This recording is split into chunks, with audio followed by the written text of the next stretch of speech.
नमस्कार दोस्तों, stock market studies में फिर से एक बार आपका स्वागत है। तो आज मैं बात करने वाला हूँ एक नया दिग्गज आईटी सेक्टर्स आईपीओ के बारे में। तो आईटी सेक्टर से नया एक आईपीओ आने वाला है। तो इस आईपीओ का डिटेल्स यहाँ पे मैं आपको देने वाला हूँ, क्योंकि कंपनी के बारे में सारे डिटेल्स यहाँ पे मैं एक साथ जोड़कर आपके इस वीडियो में पूरा जानकारी यहाँ पे देने वाला हूँ। तो वीडियो को पूरा देखना और इस आईपीओ में आपके लिए खरीदारी करने का जो आप खरीदारी करेंगे कि नहीं करेंगे उसके बारे में भी बात करूंगा। तो वीडियो को पूरा देखना और अभी तक आपने मेरे चैनल को सब्सक्राइब नहीं किया तो जरूर सब्सक्राइब कर लेना, क्योंकि आपको जेन्युइन इन्फॉर्मेशन चाहिए तो इस चैनल से, तो आप इस चैनल को सब्सक्राइब कर रखिए। तो चलो देख लेते हैं आज के आईपी के बारे में। तो कंपनी का नाम पहले देख लीजिए। कंपनी का नाम जो है वो है, यहाँ पे देख सकते हैं, लेटेंट व्यू एनालिटिक्स। तो एक ये जो कंपनी है वो टोटली आईटी सेक्टर से बिलोंग करते हैं, मतलब आईटी सेक्टर से कंपनी बिलोंग करते हैं। और इसका जो मेन बिजनेस है वो आईटी सेक्टर से ऊपर काम करते हैं और बहुत सारे कंट्रीज के ऊपर काम करते हैं। उसी के बारे में डेटा आपको या पहले आपको दिखा देता हूँ। तो पहले आप वेब कोई भी आईपीओ खरीदने से पहले उसका वेबसाइट चेक करिए, उसका हर कोई डेटा चेक करिए, उसके बाद उस कंपनी के ऊपर इन्वेस्ट करने के लिए सोचिए। तो कंपनी के अबाउट अस के बारे में बात करूँ, मतलब कंपनी के बारे में बात करूँ, तो कंपनी देखिए, यहाँ पे देखिए लेटेंट व्यू एनालिटिक्स कंपनी का नाम है। कंपनी एक्चुअली आईटी सेक्टर से बिलोंग करते हैं और कंपनी का जो बिजनेस मॉड्यूल है वो टोटली आईटी सेक्टर के ऊपर है। तो कंपनी का जो स्पेशलाइजेशन है, मतलब कंपनी जिस फील्ड में काम करते हैं, आप देख सकते हैं, वी स्पेशलाइज इन, यहाँ पे देखिए, प्री एडिकेटेड मॉडलिंग एंड देखिए marketing analytics and big data analytics, advance analytics, web analytics, data source science and data देखिए इंजीनियरिंग, और भी बहुत सारे मैकेनिकल यहाँ पे देखिए लर्निंग एप्लीकेशन। तो सारे जो आईटी जो मतलब एनालिटिक्स के ऊपर काम करते हैं, और ज़्यादातर कंपनी मॉडलिंग और एनालिटिक्स के ऊपर कंपनी काम करते हैं। तो कंपनी का जो बिजनेस मॉड्यूल है वो बहुत अच्छा खासा है, क्योंकि कंपनी बहुत सारे कंट्री के ऊपर काम करते हैं। यहाँ पे देख सकते हैं लंदन में है, सिंगापुर में है, और यहाँ पे देख सकते हैं इंडिया का चेन्नई में है, और भी बहुत सारे कंट्रीज में काम करते हैं। इसका जो टोटल एम्प्लॉय है वो करीबन करीबन 550 एम्प्लॉयज से ज़्यादा है, मतलब 550 से ज़्यादा इसका एम्प्लॉय है। और टोटली इसका जो मेन बिजनेस है, अमेरिका में भी इसका बड़ा बिजनेस है, मतलब अमेरिका में भी इसका सबसे बड़ा बिजनेस फील्ड रखा गया है। तो अब यहाँ पे जो लंदन दिया गया है, मतलब अमेरिकन बाजार में सबसे ज़्यादा इसका बिजनेस फील्ड है। करीबन करीबन 80 से 85% रेवेन्यू अमेरिकन बाजार से यहाँ पे कंपनी को आते हैं। देखिए, ये भी अच्छे है, अमेरिकन बाजार में अच्छा खासा काम कर रहे हैं, ये भी एक पॉजिटिव न्यूज़ है। मगर एक नेगेटिव नेगेटिव बात भी यहाँ पे आ सकता है, क्योंकि अमेरिकन बाजार में बहुत सारे जब कोई गवर्नमेंट चेंज हो जाती है तो बहुत सारे पॉलिसीज चेंज हो जाते हैं। तो जब इसका पॉलिसी चेंज हो जाएगा तो आईटी सेक्टर में बहुत ज़्यादा दिक्कत आ सकते हैं।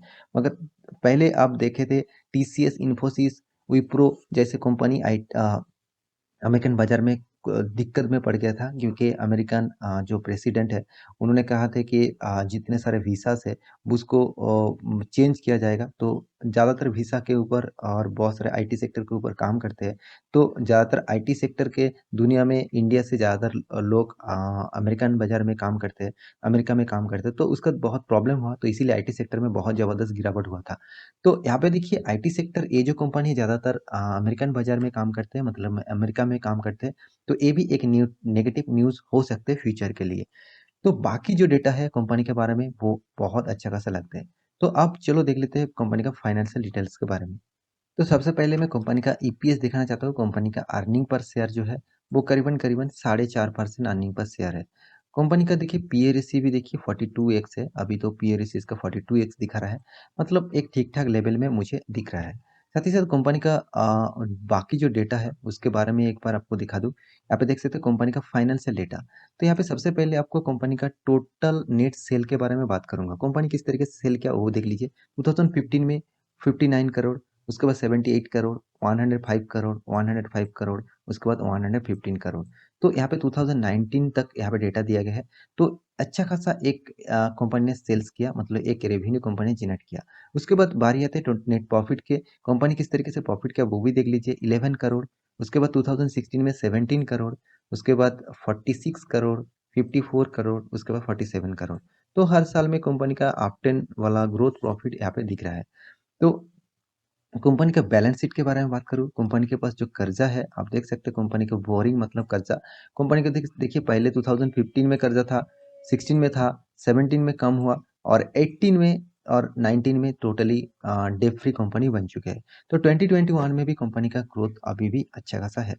तो कंपनी का यहाँ पे प्रॉफिट एंड लॉस के बारे में बात करें, कंपनी के पास कैश फ्लो देखिए, नेट कैश फ्लो कंपनी के हाथ में देखिए 2015 में 2 करोड़ का टोटल कैश था। उसके बाद 16 में 5 करोड़, उसके बाद 17 में 4 करोड़ का कम था कैश फ्लो। यहाँ पे देखिए धीरे-धीरे कैश फ्लो भी कम होते गए। तो कंपनी का ये था फाइनेंशियल डिटेल्स।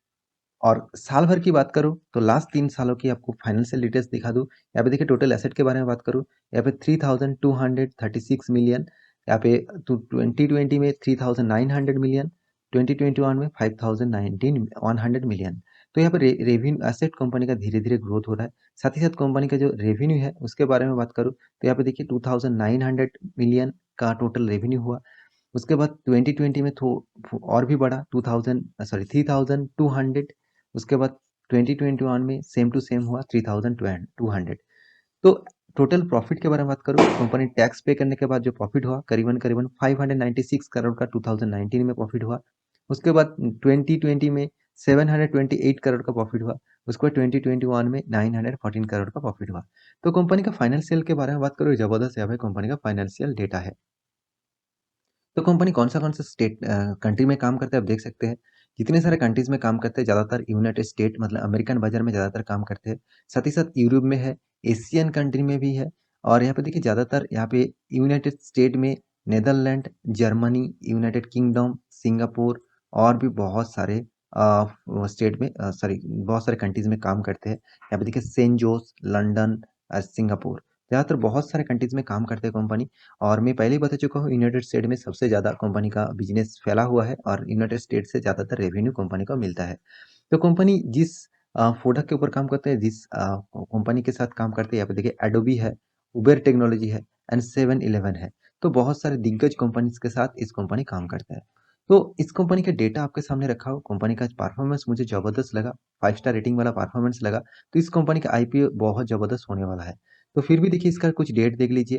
कंपनी का आईपीओ डेट आएगा 10 नवंबर। उसके बाद आईपीओ क्लोजिंग हो जाएगा 12 नवंबर, मतलब आपको 3 दिन मिलेगा। 3 दिन के मत से आपको आईपीओ खरीदारी करना होगा। तो बेसिक अलॉटमेंट हो जाएगा 16 नवंबर में। ये और आपका फंड रिफंड किया जाएगा। आपको अलॉटमेंट नहीं मिला तो 17 नवंबर में आपको फंड रिफंड किया जाएगा। आपको आईपीओ मिल गया तो आपको क्रेडिट हो जाएगा आपका डीमैट अकाउंट में 18 नवंबर में। उसके बाद आईपीओ लिस्टिंग हो जाएगा 22 नवंबर में। तो ये था पूरा डेट। आप इस डेट को देखिए और आईपीओ खरीदारी करना चाहते हैं तो इसमें आप जरूर डेट को फॉलो करिए। तो यहाँ पे आईपीओ का जो टोटल फेस वैल्यू रहेगा वो ₹1 रहेगा। आईपीओ का इश्यू साइज रहेगा 190 से 197। इस प्राइस बैंड के माध्यम से आपको आईपीओ खरीदारी करना होगा। तो मार्केट का लॉट रहेगा 76 और मार्केट ऑर्डर रहेगा 76 टोटल। और बीएससी एनएससी दोनों में यहाँ पे लिस्टिंग देखने को मिलेगा। और यहाँ पे देखिए आईपीओ का जो सबसे बड़ी बात है, 600 करोड़ का टोटल यहाँ पे आईपीओ इश्यू साइज रहने वाला है। तो टोटल जो यहाँ पे फ्रेश इशू रहेगा, मतलब टोटल कंपनी जो इशू साइज ले आ रहा है वो कंपनी 600 करोड़ का टोटल इशू साइज ले आ रहा है। उसमें सबसे जो पॉजिटिव बात मुझे लगा वो है फ्रेश इशू। फ्रेश इशू मतलब 474 करोड़ यहाँ पे कंपनी के पास जाएगा। कंपनी खुद बिजनेस में लगाएगा। 470 करोड़ ज़्यादा रुपीज़ यहाँ पे इशू प्राइस जो फ्रेश इशू हो रहा है। और साथ ही साथ ऑफर फॉर सेल रहा है 126 करोड़। ये जो ऑफर फॉर सेल है वो प्रोमोटर के पास जाएगा, मतलब ये शेयर बेच के प्रोमोटर खुद पैसा ले जाएगा। तो सबसे पॉजिटिव न्यूज इसी में लगा कि कंपनी खुद बिजनेस ग्रोथ करने के लिए ज़्यादातर यहाँ पे ऑफर फॉर सेल ले आ रहा है। तो फ्रेश इशू रहेगा 474, तो इसके ऊपर आपको ध्यान रखना है। कंपनी के बारे में ओवरऑल बात करूँ, कंपनी मुझे ज़बरदस्त परफॉर्मेंस देने वाला कंपनी लग रहा है और इसके ऊपर आपको जरूर स्टडी करना चाहिए, जरूर निवेश करना चाहिए। कंपनी का परफॉर्मेंस बहुत अच्छा खासा आपको दिख रहा है। फिर भी देखिए कंपनी का जो लास्ट डेट रहेगा, जो लास्ट खरीदारी का डेट रहेगा, उस डेट में जाकर आप खरीदारी करिए। उससे पहले कंपनी का ग्रे मार्केट प्रीमियम देख लेना, किस तरीके से ग्रे मार्केट प्रीमियम का ग्रोथ हो रहा है। अगर ग्रे मार्केट प्रीमियम का ग्रोथ अच्छा खासा देखने को मिला तभी आप उस आईपीओ में खरीदारी कर लेना। फिर भी देखिए आईटी सेक्टर से बिलोंग करते हैं, कंपनी का बिजनेस मॉडल अच्छा है, कंपनी का बैलेंस शीट अच्छा है, तो इस कंपनी के ऊपर आप जा सकते हैं। और लिस्टिंग होने के बाद लॉन्ग टर्म के लिए इस कंपनी के बारे में बात करूँ तो अभी इस कंपनी का लिस्टिंग होने दीजिए, उसके बाद मैं सारा डेटा आपको क्लियर कर दूँगा। फिर भी मैं आपको बता रहा हूँ कंपनी में एक नेगेटिव जो डेटा मुझे लगा वो है कंपनी अमेरिकन बाज़ार पे ज़्यादातर बिज़नेस करते हैं। तो अमेरिकन बाज़ार में बहुत सारे नया-नया रूल्स आते हैं तो बिज़नेस मॉड्यूल बहुत चेंज हो जाता है, तो दिक्कत इस कंपनी को हो सकते हैं। तो यही कहूँगा एक नेगेटिव न्यूज़ है, बाकी जितने सारे कंपनी का पॉज़िटिव इफ़ेक्ट मुझे देखने को लगा, तो फ्यूचर में इस कंपनी बहुत अच्छा खासा एक आईटी सेक्टर बन सकते हैं। इस कंपनी के ऊपर स्टडी करिए, उसके बाद निवेश करने की सोचिए। तो आशा करता हूँ सारी जानकारी आपको मिल चुका है। तो मेरे इस वीडियो को अच्छा लगे तो लाइक करना और कंपनी के सारे डेटा चेक करके निवेश करने के लिए सोचना। और मिल इस वीडियो को सारे दोस्तों के साथ भी शेयर करिए जो इस आईपीओ को खरीदारी करना चाहते हैं। शायद इस वीडियो को देख के उसको भी कुछ स्टडी मिले। तो मिलते हैं अगले स्टॉक लेके, तब तक के लिए अच्छे से रहिए, अपना ख्याल रखिए। Bye bye.